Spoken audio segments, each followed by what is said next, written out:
మే 1న big screen మీద big fight జరగనుంది.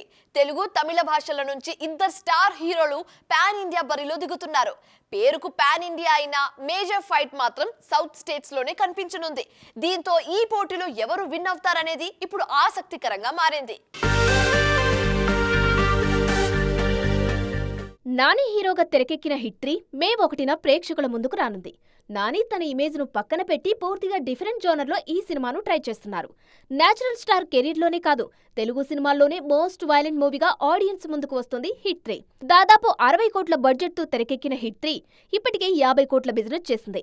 అంటే ఈ సినిమా హిట్ రేంజ్ కు రావాలంటే కనీసం 80 కోట్ల వసూళ్లు సాధించాలి. మరి ఆ రేంజ్ లో నాని సినిమా పర్ఫామ్ చేస్తుందా లేదా చూడాలి. సూర్య హీరోగా కార్తిక్ సుబ్బరాజు దర్శకత్వంలో తెరకెక్కిన periodic romantic action drama retro. Kanguva లాంటి డిజాస్టర్ తర్వాత ఈ సినిమాతో ఎలాగైనా హిట్ ట్రాక్ లోకి రావాలన్న కసితో వర్క్ చేస్తున్నారు సూర్య. ఉత్సాహంగా ఉల్లాసంగా చదువు సాగాలి, గొప్ప గొప్ప ఉద్యోగాలు సాధించాలి. Vignan deemed to be university. అందుకే ఈ మూవీ మీద కూడా భారీ అంచనాలు ఉన్నాయి. రెట్రో సినిమాను 70 కోట్ల బడ్జెట్ తో తెరకెక్కించారు. తమిళనాట సూర్య సొంతంగా సినిమాను రిలీజ్ చేస్తుండటంతో బిజినెస్ నెంబర్స్ బయటకు రాలేదు. ఓవరాల్ గా ఈ సినిమా కూడా 50 కోట్ల ప్రీ రిలీజ్ బిజినెస్ చేసి ఉంటుందన్నది ఓ అంచనా. బడ్జెట్ పరంగా చూసుకుంటే ఈ సినిమా బ్రేక్ ఈవెన్ అవ్వాలంటే 100 కోట్ల మార్కును టచ్ చేయాల్సిందే అంటున్నారు ట్రేడ్ ఎనలిస్ట్.